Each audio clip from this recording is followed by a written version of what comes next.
House and saw the tornado coming, and he and his wife fled to save their lives. His house is gone. His house is gone, and millions of dollars in damage just in that area. And it's because I know you're tired, but guys, I'm telling you something. There's a lot that occurred in the last 24 hours in Williamson County. But the greatest story is that no one's lost their life, right? So thank you. I know you're exhausted, but you need to know that your work's important. My name's Bill Gravell. I serve as county judge here in Williamson County, and you spell that Gravell. I'm really grateful today. Commissioner Bowles, myself, State Representative Terry Wilson, and our U.S. Congressman, the best congressman in America, we were able to visit a couple of areas and see some of the damage. We've still yet personally to get up to Gerald, but after this press conference, we'll be going up that direction. I'll get into some of the detail of what we do know and what we can share with you. But first, I want to introduce our U.S. Congressman, and he has some really important news that he's been working on to help our folks in Williamson County. Congressman Carter. Well, first let me say I'm really proud of not only our government in this county, but I'm proud of our people in this county. I mean, everywhere we went out in the country, volunteers were already there helping those people. I guess only in Texas that would happen. I assume it is anyway. We talked to the mayor today. Hundreds of people want to help in Round Rock. My voice gets out on me when y'all point cameras at me. But seriously, we should be very proud of the government. We have drafted a letter. When we reach the right point, every member of the Texas delegation, Democrat and Republican, will sign that letter following the direction of our governor and of our counties to submit for federal assistance. Right now we're waiting and watching, but we've got a real disaster on our hands, and we're lucky nobody died. I want to tell you one little story. That same trip over there where the house was blown away. 5 people under the stairs, 2 of them a 3-year-old and a 5-year-old girl. And they held on to them as the wind took them and kept them safe. And the little girl, 3-year-old, said, I could fly, but I beat the wind. We didn't lose those little girls, mainly because we had a warning, as the judge said. Thank you. I want to again just reiterate our gratitude to the local media. We've heard countless stories from residents and homeowners who took shelter because of the warnings that were put out on television. I know for this county judge that I knew that Williamson County was in trouble when I saw live coverage of a tornado flying over the 45-35 intersection and the direction that it was going. My heart sank, and I began to change clothes because I knew that the work would begin in our county. I want to give you a bit of an overview of what we know so far in Williamson County and remind you that there are a lot of things that we still don't know. First of all, we know of at least 2 tornadoes that were tracking in Williamson County. One started, according to the National Weather Service, at the 45-35 intersection flyover, and it proceeded on a northeasterly direction, going in front of Kalahari, behind Kalahari, and in the process striking hundreds of homes in the Round Rock area. That same tornado crossed over 79 and ultimately ended up in the Granger area. The path of that one particular tornado, we believe, was over 24 miles long. The National Weather Service will determine if it was a continuous tornado on the ground the entire time or if it went up and then came back down. The second tornado that has been confirmed was in the Gerald area that was northwest of Gerald, on the ground for a path of over 11 miles, 11.81 miles. So the long line of damage and debris exists in those areas. At this time, as a county, with our preliminary assessment, we believe that there was somewhere in the neighborhood of 1,000 homes that have been damaged or completely destroyed. There are multiple businesses that have sustained damage, some minimal, and in at least one instance of a business that we know, that we saw, where the roof had collapsed. I would remind you that we look back at even those sheer number of homes that have been damaged and the lives and the people that have been displaced. And I would just simply say this and remind you again, there has been no reported loss of life. In fact, our EMS system that transports in emergencies transported no critical or major care patients as a result of either of the tornadoes. There may be other tornadoes that are reported in the days ahead from this storm as the Weather Service continues to look at that. I'm just so proud of our cities. Commissioner Bowles will speak some in just a moment, but the city of Round Rock and Mayor Morgan and their city manager, Lori Hadley, they're just amazing people. They are on the ground and doing everything they need to help with the citizens there in Round Rock. We had a chance to spend some time with the mayor of Granger, the commissioner will speak some about as well too. And then later this afternoon, we'll meet up with Mayor Bush and Gerald and look at that area. I want to say to the residents of Williamson County this: there are still several of you without power. Maybe as many as 5,000 homes right now in Williamson County still without power. I would just say to you, be patient. The electricity may be off at your house because there's no service or there's a power line laying down in the road. Even as we were traveling to the Dell Diamond, we went through a major intersection on 79 where there are power lines down and the lights just are not working. So I would just say to our residents, let's be patient. I would also say to our residents as well that we know that you have sustained damage in your home or to your homes. In just a moment, we'll be giving you a website where we would like for you to go and report that damage to, and that begins the process of the county, the city, the county, and the state, and the federal level bringing assistance to help you. I want to remind all of us that what makes Williamson County different than any other county in Texas is how we all pull together to help our neighbor and to help our brother. What made this county judge emotional today as we traveled around to some of the sites wasn't the damage that I saw, but was the number of vehicles and the number of people that were there, neighbor helping neighbor. And I just want to challenge our Williamson County residents in the days ahead when the roads are safe for passage and neighborhoods are opened, we're going to need more of that. Maybe not today, but in the days ahead, we're going to need more neighbors helping neighbors. And I just would encourage you in this, in our community and in our region, sometimes the greatest gift that you can give is not words, it's not money, and it's not labor, but sometimes the greatest gift you can give is just a simple hug. Today I saw a lady who I didn't know, but who knew me, and she reached up to hug me, and she just wept.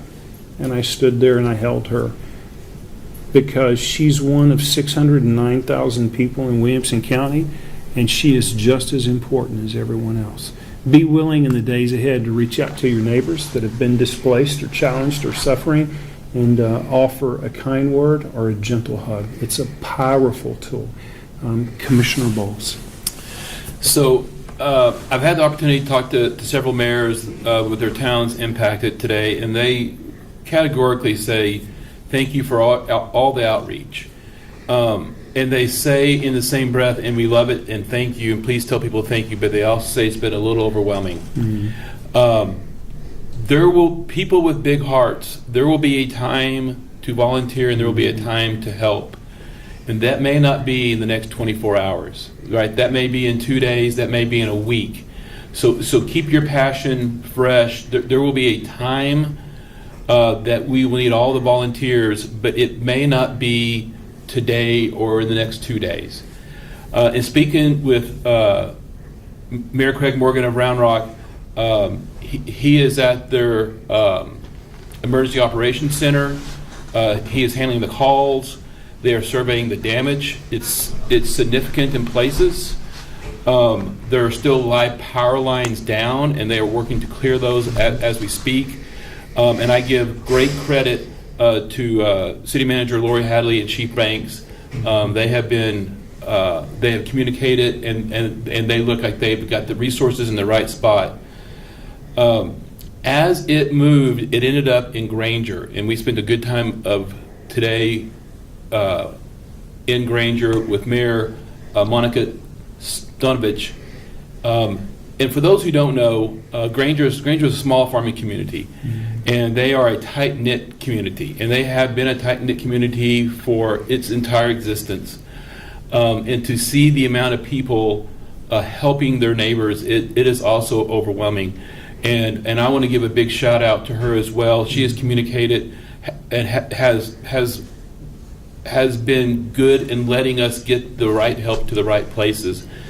The other mayor that I want to mention is Mayor Larry Bush of Jarrow. I communicated with him all last night. He was out monitoring the streets with his chief of police, make sure that people were safe. And we're headed as soon as we get done here, we're headed up to Jarrow as well. And I want to commend all those folks because they've been great leaders, great community leaders, and people need to know that they have good leaders in good spots. So, lastly, as I was leaving the ESOC last night at about 1 a.m., to see the electrical crewmen staging, and I mean it was dozens in my trip home, dozens of trucks and crews that have been working around the clock to not just get the power back on, but keep people safe. I want to say thank you to them as well. That has been a big give on them. I want to say thank you again to Governor Abbott, not only for being here last night, but for having the TDM emergency management personnel here. I also want to say thank you to the state of Texas, Representative Wilson. We had multiple state troopers here last night helping us with home-to-home searches. And the state of Texas has just been amazing to help us. Representative Wilson, is there anything you wanted to add, my friend? Well, the only thing I could add is thank you, Judge. Thank you, Commissioner. As Congressman Carter mentioned, the people truly have great servants here. A lot of heroes out there in terms of our communities helping neighbors. It's just unreal to see the number of folks who are wanting to jump in and volunteer right now. You know, a lot of folks right now that received damage, and I think we're going to be absolutely amazed by the sheer number of homes that have been wrecked. But at the end of the tally, but you know, the sheer volume of volunteers wanting to jump in there. But you know, these folks are going to have to, you know, bring the insurance companies in. So it's going to be a while before certain things are picked up. There's going to be a lot of tired law enforcement and first responders who have just done an incredible job. But I tell you, you know, y'all's acknowledgement of the media has been unreal. Some may question, you know, about the warning, the county, because of y'all and many other agencies and so forth, had the day to prepare. And to be in the middle of the rain and the hailstorms and seeing the KXAN and KVUE vehicles running all over the place in the middle of the storm was absolutely incredible. And then, of course, the governor making sure that he was here firsthand with all the resources pushed forward. It makes you proud to be a Texan during this event. But thank you, Judge, and all the work that yourself and the Commissioner of Court and the first responders. Thank you. I would like to share with you 3 websites where our residents can go for information, and I would ask all the media outlets if you could provide these through your platforms. It would be helpful. First of all, for residents that are in the city of Round Rock, almost any and all questions that you might have, you can find answers to at www.roundrocktexas.gov. And again, that's www.roundrocktexas.gov. They have a lot of resources that are there to help you. For residents within Williamson County, if you have damage or you're wondering who to contact or what to do, our county website is www.wilco.org. And on the front page splash there, you'll be able to see links that help you get to where you need to. For all individuals in Williamson County, whether you're in the city or the county, there is a website that is set up by the state of Texas where they ask that you report any and all damage. And let me say this. Maybe you're a resident and you would say, well, Judge, nothing significant happened, only my fence was destroyed. Well, there's loss that you're going to incur there. And we would ask you to take this extra step and go ahead and report that as well.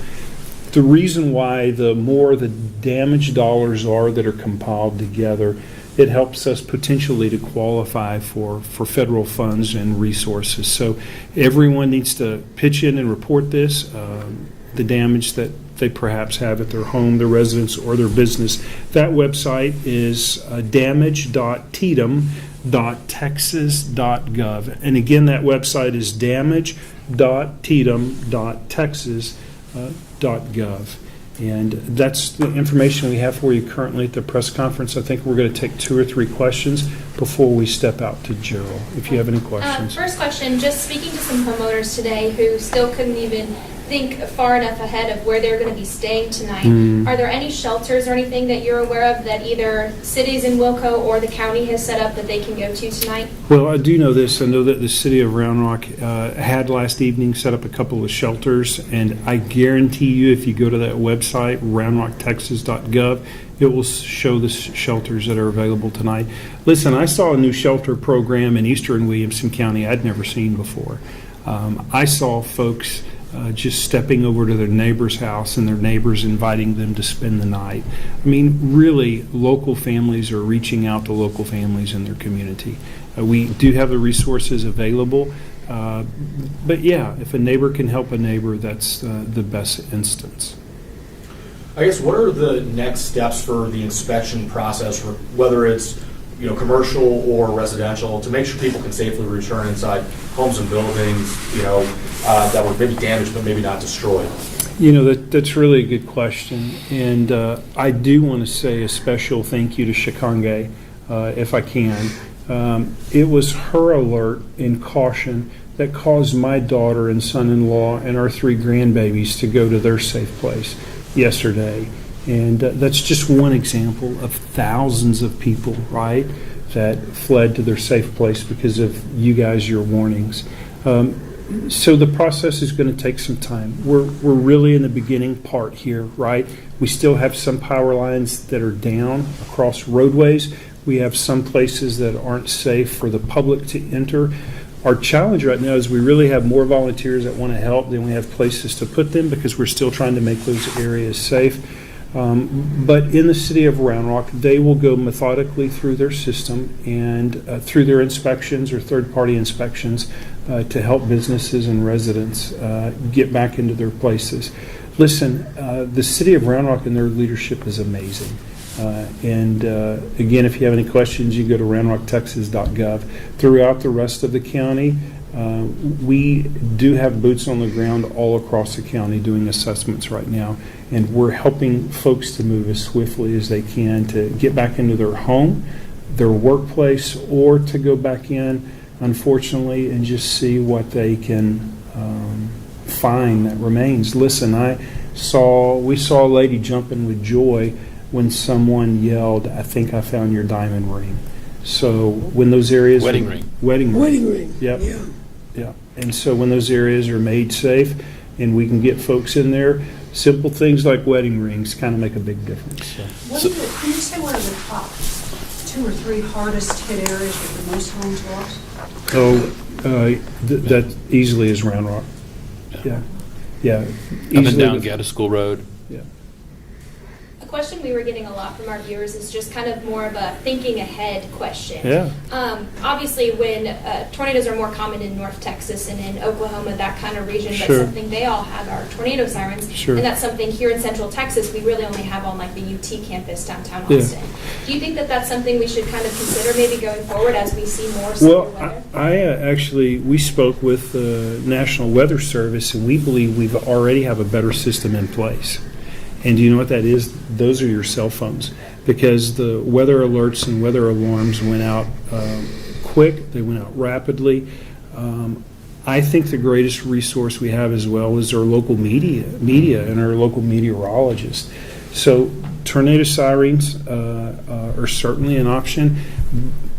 I don't know that they're the best option for today in today's world with all the technology that we have available. Listen, I've heard more reports about I saw on the news or the warning I received on my phone than anything. People were looking for it all day. Y'all started broadcasting it the day before, all day. With the sirens in particular, there's different types of systems, often requiring somebody to sit there and throw that switch. That's minutes delayed from what we can now accomplish through a phone, right? We've got somebody getting reports, somebody watching the radar, somebody that can instantaneously put that out. I know my house was less than a mile from the path, and absolutely at the right time, my phone alarm went off in my house telling me to seek cover. So the fact that we do not have any deaths with this just amazing shows that system was effective. Any last questions? Can you tell us the story again of the Granger couple who saved their daughters? Well, so that's actually a story of a county employee by the name of Sharon. And Sharon, I've heard more to that story today because she and I got to visit at her home. She was the one where they thought they found the wedding ring. And her home was completely leveled. But her niece and nephew were there with her, and the niece and nephew's mom and dad were there as well. But Sharon was there in the home with the kiddos, and when the home was ripped off, she had one child under her arm, and literally the other child was lifting up, taking off, and she grabbed the child and caught the child. In fact, I got to meet the two little girls, and you know what? And Judge, Congressman Carter, those two little girls had no care in the world. The youngest little girl, who nearly flew away yesterday, introduced me to her new baby doll that she received today as a gift because somebody brought that baby by. Was that in Granger, or where was that? Outside of Granger. It was right outside of Granger. Yeah. And it's a pretty amazing. She had herself covering the children in the tub, holding on to them, and moments later, it had passed, and they found themselves outside in the yard. Yeah. And it is that she is truly a hero. The house is literally just a slab. That's all that's there. Just a slab. I'll share the picture with you. I'd like to have it. I shared with Sharon, I gave her a hug and I told her I loved her, and I told her her county loved her, and I said, what if God made you just for this day? She goes, I thought that same thing. She said, if the only thing I've ever accomplished in my life was to save my two nieces' life, then it's been a good day. Thank y'all so much, and thank you for your patience. I know we were running a little tardy, but we're going to go to Gerald and visit there. Thank you for what you do. Thank you. God bless you guys. Thank you.